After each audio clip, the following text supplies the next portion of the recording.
Halo teman-teman, perkenalkan dulu nih, kami dari kelompok 6 Prodi Manajemen Universitas Gresik 2021. Yang pertama ada Mas Tommy, ada Mas Alif, Mbak Nabila, Mbak Dila, dan juga Mbak Roja. Di sini kami akan sedikit menjelaskan tentang pasar persaingan sempurna. Simak yuk! Nah, apa sih sebenarnya pasar persaingan sempurna itu? Pasar persaingan sempurna itu sebuah pasar yang dimana terdapat banyak para pelaku usaha atau perusahaan yang menghasilkan barang atau jasa. Dengan itu, produk yang ditawarkan relatif sama atau bisa disebut homogen. Harga yang terbentuk pada pasar persaingan sempurna dikarenakan interaksi antara permintaan dan penawaran yang saling menyepakati, sehingga pembeli dan penjual di pasar ini tidak akan mempengaruhi harga barang atau jasa yang ditawarkan. Nah, setelah kita tahu pengertian, kita juga harus mengetahui apa sih yang membedakan pasar persaingan sempurna dengan pasar yang lainnya. Nah, yang pertama, barang yang dijual relatif sama baik dari kualitas maupun jenisnya. Nah, yang kedua yaitu adanya praktik free entry dan free exit, di mana perusahaan bebas untuk membuka dan menutup usahanya. Hal ini memiliki kesamaan dengan pasar monopolistik. Nah, yang ketiga, dalam pasar persaingan sempurna, jumlah penjualnya sangat banyak. Hal ini memiliki kesamaan dengan pasar monopolistik. Dan ciri-ciri yang paling menonjol yaitu cara memandang produsen. Di pasar persaingan sempurna, produsen dipandang sebagai price taker atau pengambil harga, di mana produsen tidak dapat menaikkan atau meninggikan harga tanpa melihat harga pasar. Sedangkan di pasar persaingan lainnya, produsen bebas untuk menaikkan harga tanpa harus melihat harga pasar.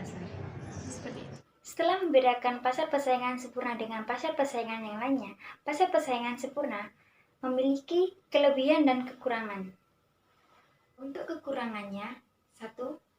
Pasar persaingan sempurna dapat menimbulkan biaya sosial, merupakan perusahaan yang abai dengan biaya sosial akan menyebabkan kegiatan produksi yang merugikan masyarakat.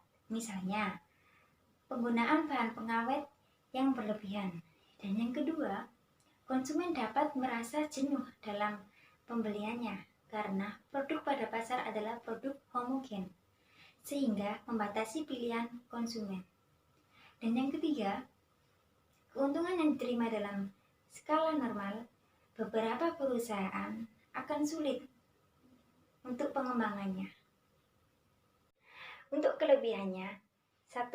Memaksimalkan kualitas produksi karena para produsen saling berlomba-lomba untuk meningkatkan mutu produksi yang akan dijual. Dan yang kedua, para perusahaan atau penjual tidak perlu mengeluarkan budget iklan promosi yang banyak karena produk yang akan ditawarkan sudah dikenal banyak pembeli. Dan yang terakhir, tidak memiliki persaingan yang cukup ketat karena barang atau jasa akan ditawarkan masih sejenis.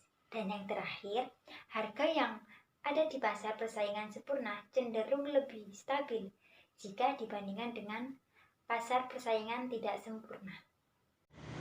Saya akan memberikan contoh di pasar persaingan sempurna. Salah satu contoh pasar persaingan sempurna karena jumlah penjual dan pembeli beras sangat banyak.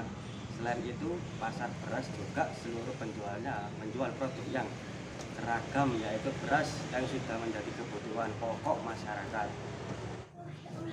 Contoh berikutnya, pasar sayur dan buah. Tingkat konsumsi buah dan sayur pun cukup tinggi di Indonesia karena menjadi salah satu komoditi yang tidak bisa ditinggalkan masyarakat. Harga jualnya pun dari buah dan sayur dalam pasar adalah hasil permintaan dan penawaran dari pihak penjual dan pembeli. Nah, selain itu ada juga pasar bursa efek atau pasar modal. Pasar bursa efek atau pasar modal memang bukan pasar yang menjajakan produk kebutuhan utama manusia. Akan tetapi karena memiliki ciri-ciri yang sama, maka bursa efek termasuk dalam jenis pasar persaingan sempurna. Nah, udah cukup nih, kita udah nyampein materi tentang pasar persaingan sempurna. Terima kasih dan mohon maaf ya teman-teman.